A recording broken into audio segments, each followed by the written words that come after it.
더하기 1은 2인가 물음표가 지금 붙었습니다. 뭔지 같이 볼까요? 이재명 45%, 김문수 36%, 이준석 10%. 어제 나온 한국갤럽의 여론조사입니다. 아니 어제도 한국갤럽이라 그래놓고 이재명, 김문수 사이에 12%포인트 차이라고 그랬었는데 이거 무슨 얘기야.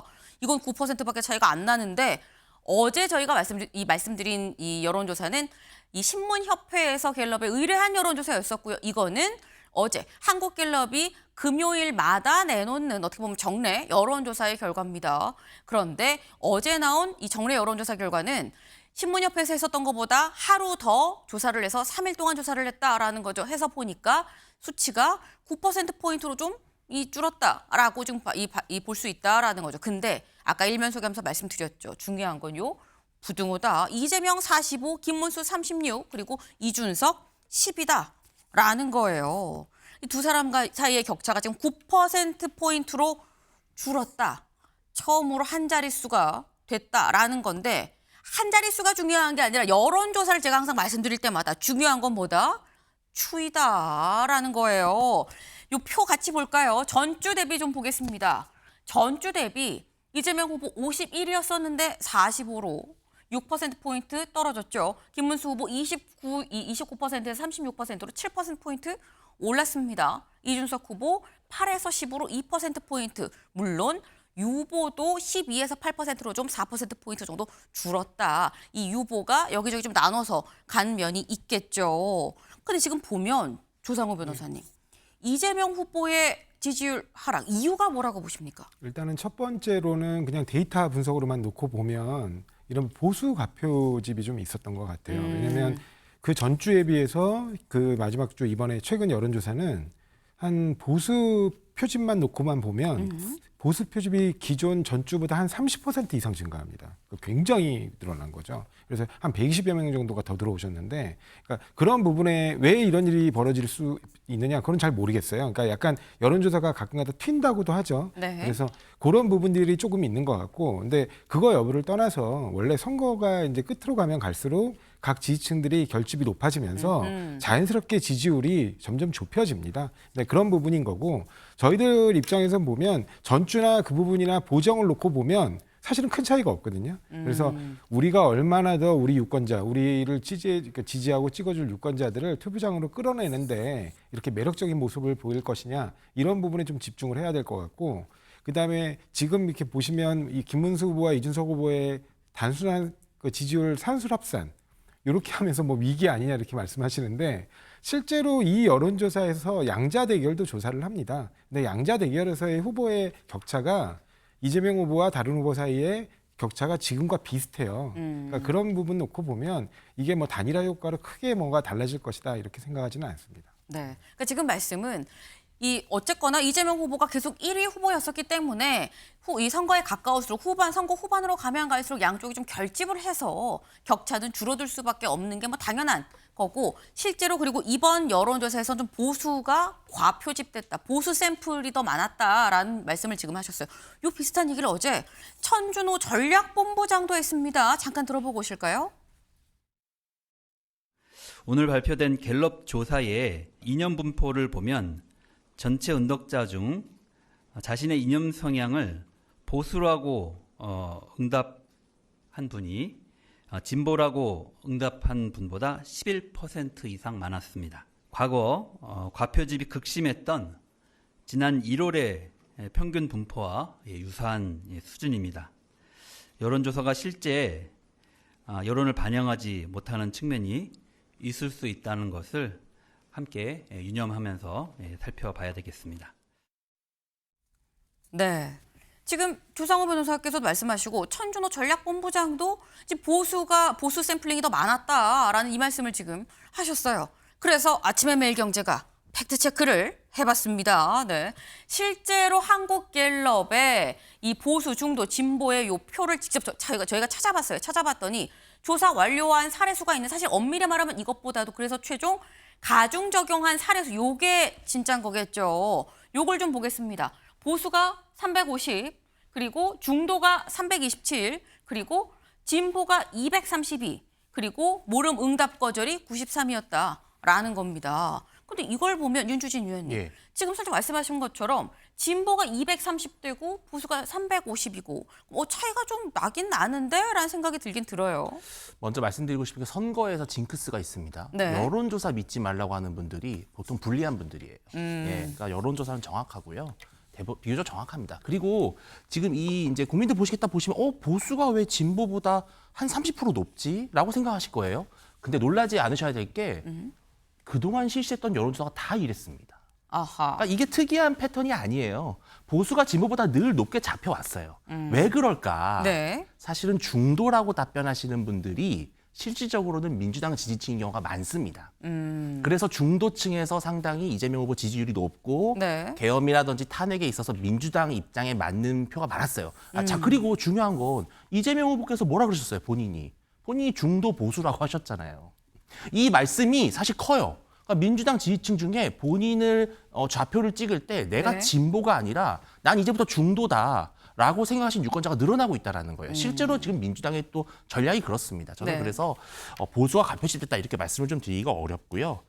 저는 그리고 또 이런 것도 있습니다. 내가 보수라고 응답하는 사람들이 만약에 많아졌다면요. 네. 그것은 그만큼 이번에 투표를 하겠다는 의향이 높아진 것이고 잘하면 이길 수도 있겠다라는 희망이 커지고 있다는 거예요. 그럼 이거는 사실은 투표에 매우 중요한 영향을 미치는 요소거든요. 네. 그래서 이것을 뭐 왜곡된 조사다. 저는 이렇게 말씀하기에는 조금 어폐가 있다고 생각을 합니다.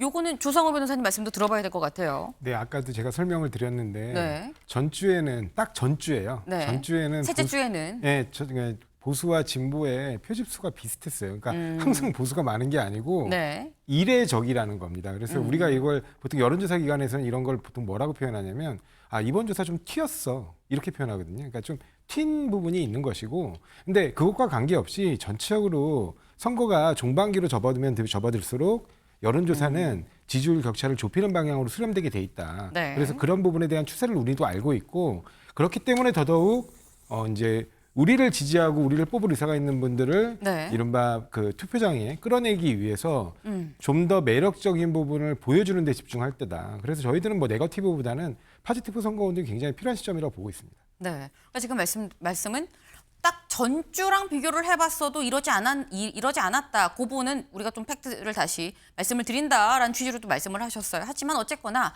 종반으로 가면 갈수록 격차가 줄어들 수밖에 없다. 우리는 포지티브 선거를 하겠다라는 말씀을 지금 하셨는데, 말씀이 지금 현재 이 양쪽의 결집 때문에 종반으로 갈수록 격차가 줄어들 수밖에 없다라고 말씀을 하셨는데, 정말 결집 때문에만 혹은 표본 구성 때문에만 이재명 후보가 그럼 줄었느냐. 다음 기사를 좀 볼까요? 이 커피 원가 120원에 뿔났나 자영업자 지지율이 11%포인트가 준 것으로 나타났다라는 거예요. 이거 저희 표로 같이 볼까요? 네, 이겁니다. 지금 이 똑같은 갤럽 지지율이에요. 근데 여기서 이제 이 직종, 이 종사하는 종사업에 따라서 좀 나눠봤더니 자영업을 하는 사람의 응답자가 이재명 후보 분명히 전주에는 58% 이재명 후보를 지지했었는데 47%로 11%포인트 줄었다. 김문수 후보는 전주에는 32%였는데 10% 올라서 42%로 올랐다. 이준석 후보도 3에서 6%로 올랐다라는 겁니다. 근데 물론 이게 조 변호사님, 네. 그러니까 말씀처럼 숨어있던 뭐 샤이 보수가 결집을 하는 자영업자 이 종사자 중에서도 샤이 보수가 후반으로 가니까 드러낸 걸 수도 있지만 커피 원가 120원의 영향이 있는 거 아니냐라는 게 한국일보의 지금 제목인 거거든요. 어떻게 보십니까? 예, 120원 문제가 사실은 전혀 그 맥락과 다르게 거의 허위사실 공표죠. 허위사실 공표로 그쪽 비상대책위원장조차도 뭐 우리가 예를 들면 이재명 후보가 한 말도 없는데 그 한 말이 있는 것처럼 쌍터한표를 들어서 뭐 비싸게 판다라고 했다거나 아니면 누군가 바가지를 씌운다라고 한다든가 이런 방식으로 국민의힘의 선거 캠페인이 허위사실을 공표하는 방식으로까지 이재명 후보의 메시지를 의도적으로 왜곡하고 그다음에 허위로 드러내는 방식을 했기 때문에 그런 부분에서 잘못 전달된 부분이 있어요. 그래서 그 잘못 전달된 부분이 명확하게 잘 전달될 수 있도록 당시 후보의 발언의 그 취지와 맥락을 열심히 좀 설명할 필요는 있겠죠. 그래서 그런 부분들이 잘 알려지면 다시 또 금방 교정될 문제라고 생각합니다. 네. 그러니까 지금 말씀은 그 영향이 있을 수 있겠지만 실제로 그 발언은 그런 취지가 아니었고 잘못 알려졌기 때문에 그거를 잘 이 진실을 말씀을 드리면 그 부분은 좀 규정이 되지 않겠느냐라는 말씀을 지금 하셨어요. 네. 어쨌든 요번 이런 자영업자의 지지율이 떨어진 데 있어서는 그런 뭐 잘못 전달이 됐다라고 말씀하셨는데 그런 부분들도 좀 반영이 된 거 아니겠느냐라는 얘기가 그래서 지금 나오고 있다라는 겁니다. 그런데 지금 아까 저희 그 표 볼까요? 전주 5월 셋째 주와 넷째 주 같이 본 그 표 같이 보겠습니다. 네. 지금 이재명 후보는 떨어지고 김문수 후보, 이준석 후보는 다 두 사람 다 올라갔죠. 네. 근데 이게 지역별로는 어떠냐라는 겁니다. 지역별로 좀 나눠서 보겠습니다. 지역별이죠. 지역별 보면 서울 뭐 저희 다 보진 않을게요. 다 보진 않겠는데 서울 떨어지고 인천, 경기, 대전, 세종, 충청, 광주, 전라, 대구, 경북, 부울경 다 떨어졌고 반면에 김문수 후보는 다 화살표만 좀 볼게요. 화살표만 쭉 다 올라갔다. 이준석 후보도 다 화살표가 위로 향해 있죠. 그러니까 지금 전반적으로 전국적으로 지역별로 봐서도 이재명 후보가 좀 떨어지고 김문수, 이준석 후보가 좀 올라갔다라는 게 한눈에 지금 보이는 겁니다. 근데 특히 어디가 큰 변화가 있었느냐를 좀 보면 일단 TK 지역 34에서 22로 12%포인트가 지금 떨어져요. 상당히 많이 떨어졌는데 근데 여기는 TK이기 때문에 국민의힘의 지지가 상당히 좀 많은 지역이라고 치고 여기를 좀 보겠습니다. 대전, 세종, 충청. 충청은 보통 저희가 민심의 바로미터다라고 얘기를 하는 곳인데 중요한 포인트죠. 그런데 46에서 38%로 8%포인트가 떨어졌다. 그럼 이 떨어진 게 김문수 후보한테 갔느냐? 보겠습니다. 29에서 41로 상당히 또 많이 올라갔어요. 그럼 이준석 후보도 7에서 11%로 큰 폭으로 올라갔다라는 겁니다. 이 이유가 조상호 변호사님 뭐라고 보십니까? 아까 말씀드린 것처럼 이 표집 자체가 네. 완전히 유권자 지형이 달라진 형태로 표집이 잡혔기 때문에 네. 그런 부분이 드러나는 것으로 보이고요. 또 아까도 제가 보수 진보의 표집이 달라서 대전, 세종, 충청 지역이 유독 더 많이 여파를 받았다. 이게 이렇기 때문에 네. 그걸 지금 오해하시면 안 되는 게 네. 지금 1000명 여론조사의 95% 신뢰 수준의 플러스 마이너스 3.1이에요. 그렇죠. 근데 그거는 전체 전국 단위를 놓고 얘기한 것이고 저렇게 지역별로 보면 한 지역이 많으면 200~300명, 적으면 뭐 몇십 명도 있어요. 네. 그렇기 때문에 그 지역으로 좁히면 그 지역에서의 뭔가 등락이라든가 뭐 아니면 차이라든가 이런 부분은 실제 그 신뢰 수준에서 엄청난 차이를 보입니다. 그럴 수 있죠. 예, 그래서 그런 부분을 이렇게 지역별로 분석해 보는 거는 좀 맞지 않고요. 오히려 지역별로 분석해 보려면 지역별로도 그 정도의 샘플을 확보해서 한 여론조사들이 있어요. 네. 아주 드물지만 비용이 많이 들기 때문에. 근데 그런 걸 통해서 확인을 해야지 저기서 이렇게 했으니까 대전, 세종, 충청이 완전히 지금 뭔가 여론이 뒤바뀐 거 아니냐. 그렇게 보기에는 너무 지역 한정으로는 신뢰성이 떨어진다. 이거 말씀드리고 싶습니다. 네. 지역 한정으로 보면 전국 샘플이 아니라 지역으로 봤을 때는 한두 명의 이 오차가 상당히 크게 반영이 될 수 있기 때문에 지역은 요거를 좀 참고하면 안 된다라는 말씀인 거거든요. 윤주진 위원님. 네, 그런데 그렇다고 하더라도 네. 사실은 전체적인 흐름 자체가 너무나 일관성이 있다라는 것이 중요한 부분이죠.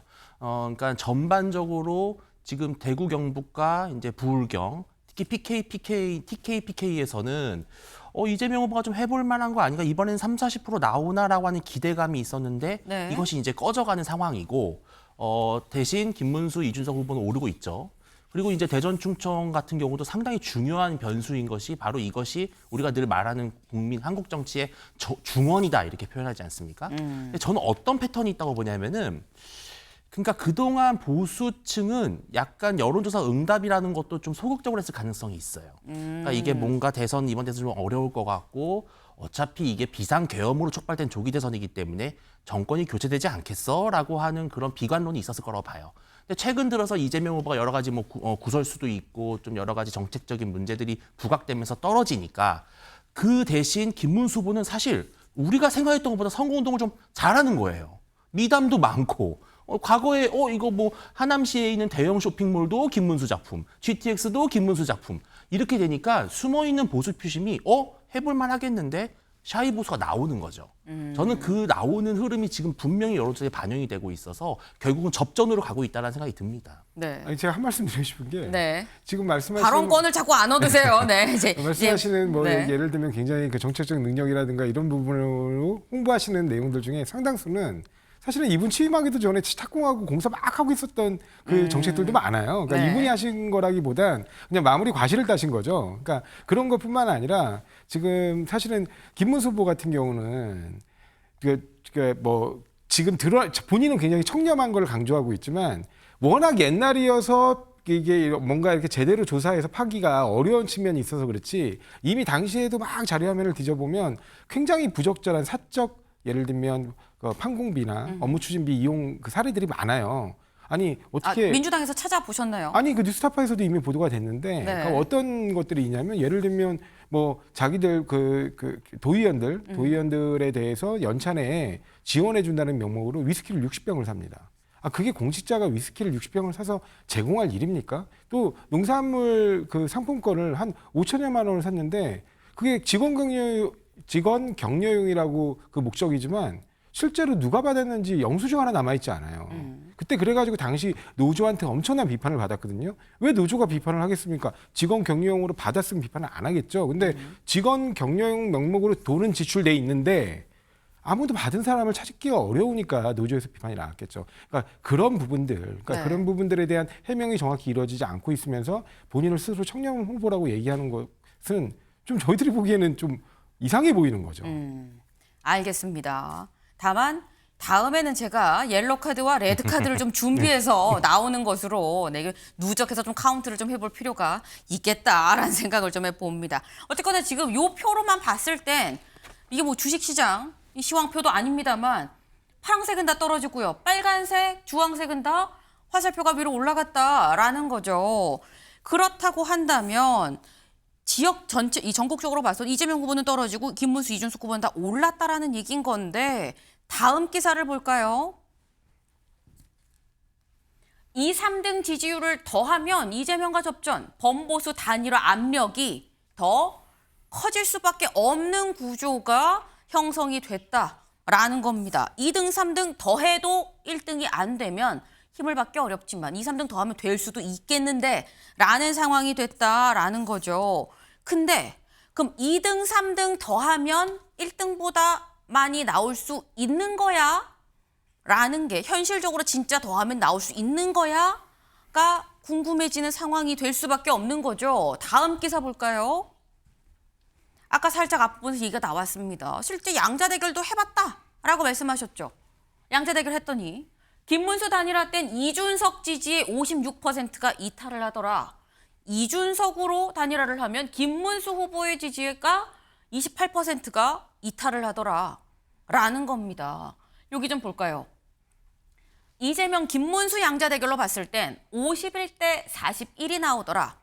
근데 김문수로 단일화를 하면 이준석 지지자들의 표심이 29%는 이재명에게 44%만 김문수한테 간다라는 거예요. 그럼 이준석으로 단일화를 하면 어떻게 되는 거냐? 이재명, 이준석 양자 대결을 하면 이재명 50, 이준석 38입니다. 그런데 이럴 경우 이 김문수 후보의 지지자들의 표심이 7%만 이재명한테 가고 이 71%가 또 이준석한테 간다라는 거죠. 그러니까 언뜻 산술적인 계산으로 봤을 땐 1 더하기 1은 2일 것 같은데 지금 보면 윤주진 위원님. 예. 2가 안 나오는 상황이 될 거다라는 게 지금 이 내용이에요. 과거 노무현 정몽준 사례를 좀 보실 필요가 있어요. 그때 결국은 마지막에 어떻게 됐습니까? 근데 정몽준 후보가 문을 열어주지 않고 네. 노무현 후보가 발길을 돌리는 아주 최악의 그림을 그렸어요. 그런데 어떻게 됐습니까? 표가 다 모였습니다. 네, 그러니까 결국은 단일화 후에 결국은 유권자들이 최종 판단을 함에 있어서가 중요한 것이지 네. 지금 이 이탈은 사실은 조금 의미가 덜한 그런 것이고요. 저는 1 더하기 1이 1.5가 될 수도 있고요. 2가 될 수도 있는데 네. 지금 보수에 필요한 것은 1 더하기 1이 2.5가 될 수 있다는 거예요. 그게 왜 그러냐면은 지금 보수층은 투표 포기 심리가 제일 위험한 리스크입니다. 단일화 안 하면 어차피 안 되는데 뭐하러 투표해? 결국은 이재명 후보가 될 거 아니야. 네. 라고 하니 이 단념해버리는 마음이 커요. 근데 단일화가 만약 하게 되면요. 나 그냥 투표 안 할 거였는데 하셨던 분들도 투표장에 갑니다. 그러면 저는 이게 1 더하기 1이 2.5가 될 수 있다는 거거든요. 그래서 그만큼 국민의힘은 이 단일화에 절박한 것이고요. 이탈하는 거 말씀을 드리고 싶은 게 네. 모수가 중요합니다. 즉 김문수는 원래 34%, 이준석은 원래 11%예요. 네. 그러면 34% 김문수에서 28%가 이탈하는 거랑 그다음에 11%에서 56%가 이탈하는 거는 곱셈을 해야 되죠. 그래서 결과적으로 제가 챗 GPT에 물어봤습니다. 물어보셨어요? 계산해달라 했더니 네. 그래도 김문수로 단일화하는 것이 이탈이 적더라. 네. 그런 투표수가 나옵니다. 그래도 김문수로 단일화하는 게 득표수가 낮더라라고 챗 GPT가 얘기를 했다라고 말씀하셨는데 이 얘기에 조상규 원장님 깔깔 웃으셨어요. 네. 어떻게 보십니까? 예, 뭐 단일화 하시면 하셔도 돼요, 저희는. 네. 단일화 하실 만약에 근데 단일화하게 되면 결국에 본인이 그렇게 얘기했잖아요. 40년 전 내란을 다시 일으킨 그런 내란 세력과 두 번 다시 단일화를 하지 않겠다. 그리고 심지어 긴급 기자회견도 열고 토론회에서도 여러 차례 반복적으로 얘기하셨는데 그 약속이 다 허언이 되는 거잖아요. 그럼 이준석이라는 정치인의 미래는 없을 것 같아요. 그러면 솔직히 다음에 국민의힘에 내란으로 무너지고 그 이른바 내란에 그나마 좀 저항했던 후보조차도 내란 세력과 함께 손을 잡았다면 뭐가 남아있을지 잘 모르겠어요. 기둥뿌리까지 뽑혀가지고 폭삭 가라앉지 않을까. 그게 걱정이 돼요, 오히려. 그래서 네. 뭐 단일화 하시려면 하셔도 됩니다. 네. 지금 단일화 뭐 하든지 말든지 뭐 하고 싶으면 하든가 뭐 이런 말씀이에요. 근데 지금 말씀은 1 더하기 1은 또 2가 아니라 2.5가 될 수도 있고 3이 될 수도 있고 그렇기 때문에 단일화를 일단 하는 게 맞다. 그리고 계속 꾸준히 시도를 할 거다라는 말씀을 주셨습니다. 실제로 어제 김용태 비대위원장이 SNS에 글을 올렸어요. 뭐라고 올렸느냐. 단일화의 방식은 아름다운 단일화로 공동정부를 이끌어가느냐 아니면 정정당당한 단일화로 100% 개방형 국민 경선으로 통합 후보를 선출하느냐 이 두 가지 선택지밖에 없다라고 얘기를 하면서 공동의 목표를 위해 이준석 후보가 단일화 원칙에 합의를 해주시길 요청합니다. 라고 얘기를 했습니다. 지금 얘기를 하는 게 아름다운 단일화 아니면 정정당당한 단일화 이름을 지금 이렇게 얘기를 했어요. 아름다운 단일화, 정정당당한 단일화. 근데 여기에 대해서 이준석 후보가 아까 살짝 얘기가 나왔습니다만 이렇게 얘기했다라는 거죠. 40년 만에 계엄을 일으킨 내란 세력과 또 함께할 일 없다. 확실하게 또 선을 그은 건데 요 윤주진 위원님. 예. 이준석 후보가 6월 3일 최종 선거일 전에 단일화에 응할 가능성 몇 %가 된다고 보십니까?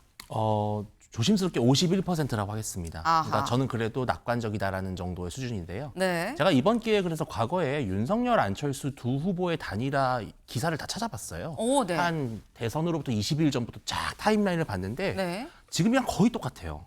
안철수 후보께서 문 닫혔다, 연락 없다, 버스 지나갔다, 네. 끝났다, 단일화 없다. 하지만 3월 4일인가 3일인가 전격적으로 두 분 다 빨간색 넥타이를 메고 단일화 기자회견을 하셨어요. 네. 그러니까 저는 사전투표가 시작되기 전까지는 알 수 없는 것이고요. 이준석 후보가 이렇게 지금 완주의 의지를 피력하는 건 당연한 겁니다. 그래야 본인의 지지율을 올리고 그만큼 이재명 후보의 지지율을 또 뺏어 올 수 있는 거예요. 저는 그래서 지금은 단일화에 대해서 지금 현재 속단할 수 없는 것이고요. 얼마든지 문이 열려 있고 특히 이준석 후보는 이제 국민의힘과 화해할 때가 됐어요. 이번이 아니면 또 언제 그 화해의 시간이 올지 좀 어렵습니다. 해야 된다고 봅니다. 근데 그렇다면 요것만 추가 질문 짧게 여쭤볼게요. 윤석열, 안철수 후보의 단일화에는 가운데 장제원 비서실장이 있었죠. 지금 이준석, 김문수 후보 사이에는 누가 있습니까? 저는 충분히 양측이 소통할 수 있다고 보지만 네. 이제 김재원 비서실장도 충분히 역할을 전 할 수 있다고 보는데요. 저는 또 한 명의 그 히로인이라고 해야 되나요? 네. 김용태 비대위원장인 것 같아요. 결국은 과거에 천하 용인으로 함께 활동을 했었고 네. 크게 보면은 지향하는 바가 비슷하잖아요. 그래서 저는 김용태 비대위원장이 좀 가교 역할을 할 수 있다고 봅니다. 네. 중간에 가교 역할을 누가 어떻게 할 것이냐 여부에 따라서 6월 3일 전에 단일화가 있을 것이냐 없을 것이냐 여부가 또 결정이 될 수 있어 보입니다.